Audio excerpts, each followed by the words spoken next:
we find all the videos and You want the videos? Yeah. It's YouTube channel Prof. Glen Weyl. Prof. Glen Weyl. All one word.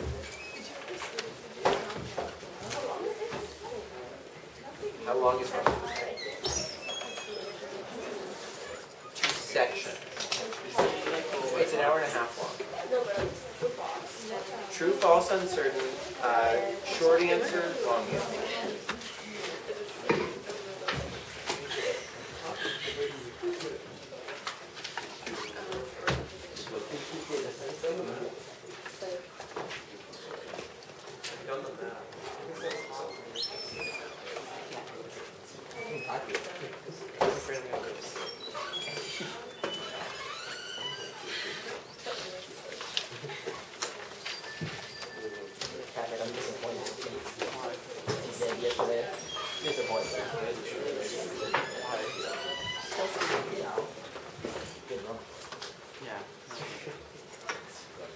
So again, extra office hours tomorrow, 4 to 5, and make sure you do the readings for, attend, and bring all the stuff from the lecture on Tuesday to the exam.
Edward, you know that you're registered for the Turbo section. Yeah. Okay. Sorry about this.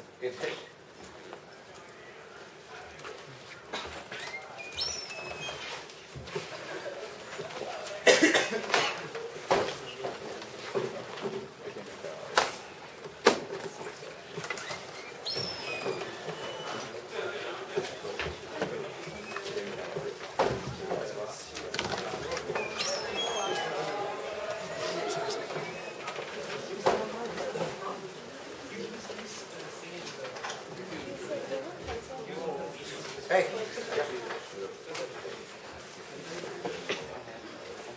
Well, from now on, walk in. Yeah. Walk in whenever you can. Okay. Yeah. No. I'm not pissed off. I'm just if you have gotten randomly called a lot of times, like in the last several weeks, and you haven't been there, so I just want to make sure that this is for your sake. Yeah. Okay, so let's get started. So like one of the most important assumptions that I was making in the last lecture was that the firm can only charge a single price, that everyone had to pay the same amount for each unit of every good. And this sort of makes sense because in a competitive market, that's what you'd expect to happen, right? If anyone offers a higher tries to charge a higher price, no one's going to be willing to pay that, and so it makes a lot of sense that everyone would pay the same price for a given unit, right? But this is just a lot less obvious when it comes to a monopoly. The monopoly is choosing prices based on what it thinks people are willing to pay, so there's no obvious reason why they'd be charging the same price to everybody. And today we're going to explore lots of different ways that a monopolist can price.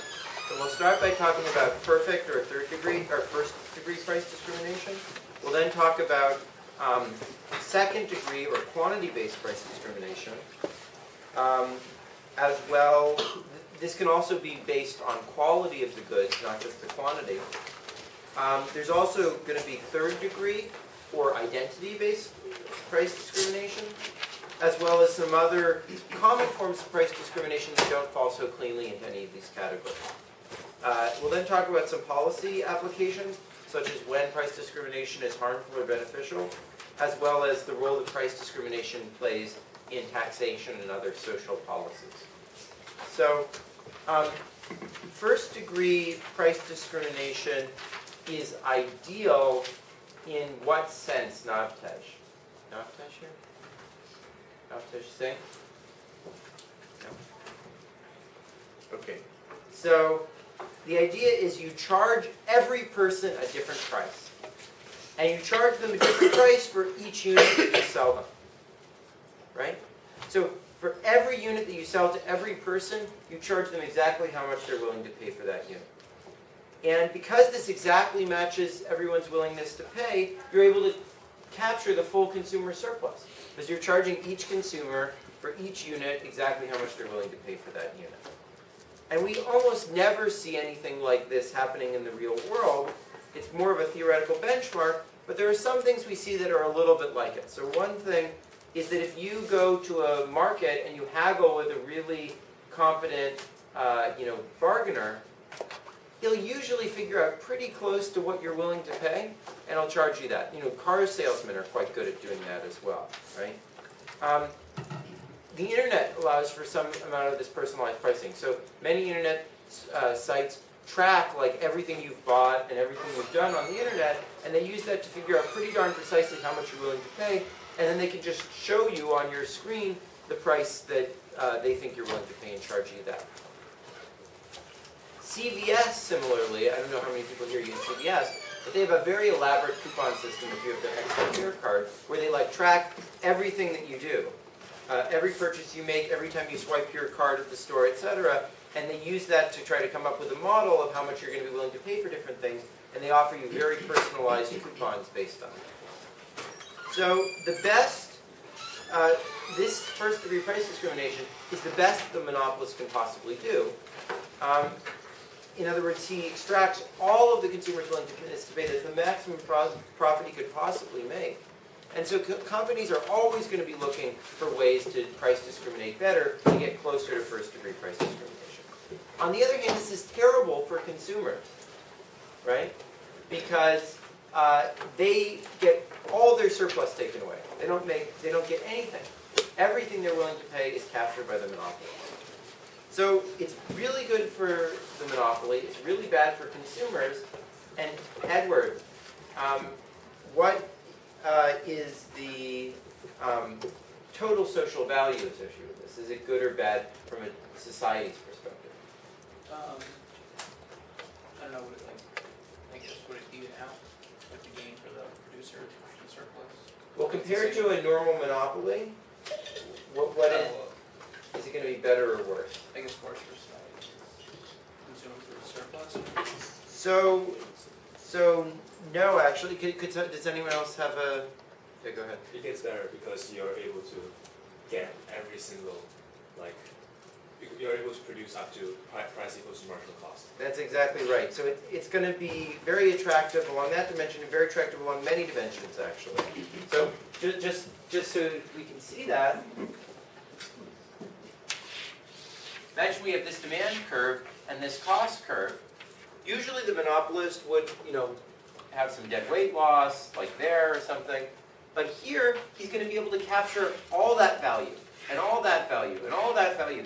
So he's going to produce up to the point where his marginal cost is exactly equal to the willingness to pay of the marginal consumer. So society is going to get the full surplus, and there will be no dead weight loss. And the basic reason for that is that, in fact, it's as efficient as perfect competition, because every consumer who is willing to pay more than the cost is going to be produced for, and because the firm can charge them exactly what they're willing to pay, and so this makes everything just perfectly efficient, right? The monopolist takes into account everything that people are willing to pay. There's absolutely no distortion.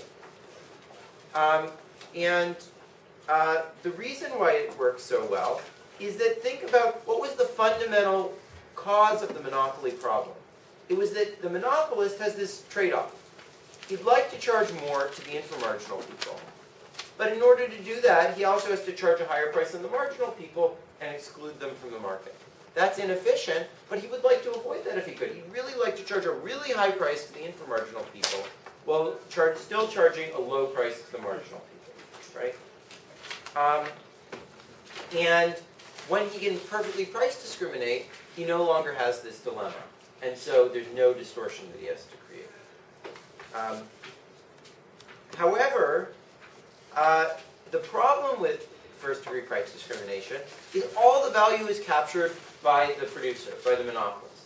Nothing is left for the consumers, and this can raise important distributive problems if we don't value the profit that the company makes as much as the value that the consumers get.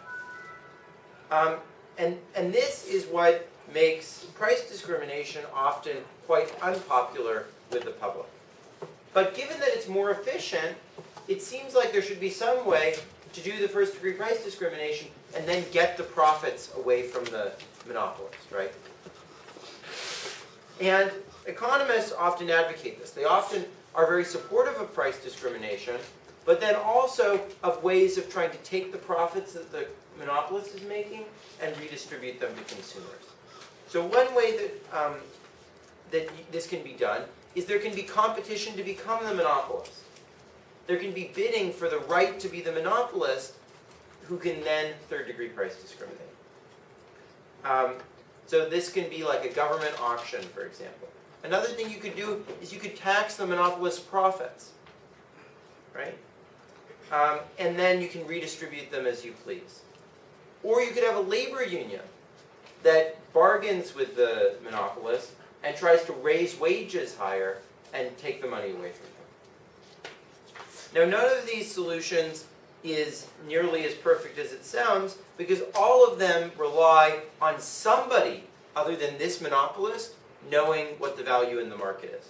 So, for example, bidding for the right to be the monopolist requires that not just the one monopolist knows what the value is, but also there's somebody else who can compete with him. The profit tax relies on the government being able to figure out how big the profits are. And the labor unions require that the labor unions realize what the profits are. And often we know that that's not the case. I don't know if any of you guys have been following the NBA negotiations, but if the labor union for the NBA knew exactly how much profits the owners were making, everything would be very simple. But they don't. And so there's all this haggling over, well, I claim your profits are this, and well, no, they're not, and and so forth, right? So we know that none of these things work perfectly because it's really hard to observe exactly what the profits of the relevant firm are.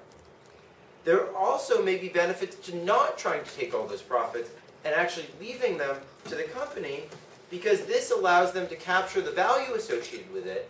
And if the company has done something to deserve that, like they've created a new market that then generates all this value, you may actually want them to capture a lot of that value to incentivize them to create the market in the first place. And we'll talk about that in lecture 13. But sort of what I mean for you guys to get out of this discussion of first-degree price discrimination is not that first-degree price discrimination is very realistic or that it's something we expect in the world, but rather that these basic lessons from first-degree price discrimination apply to lots of other forms of price discrimination. That is, in general, they're going to be more efficient, but they're going to redistribute resources from consumers to producers, and we may want to use some technique like this to try to undo some of that and give some money back to consumers while still maintaining the efficiency of the price discrimination. Okay. Now, whatever merits first-degree price discrimination has, or problems, it's often very difficult to implement in practice. We almost never see companies actually doing this.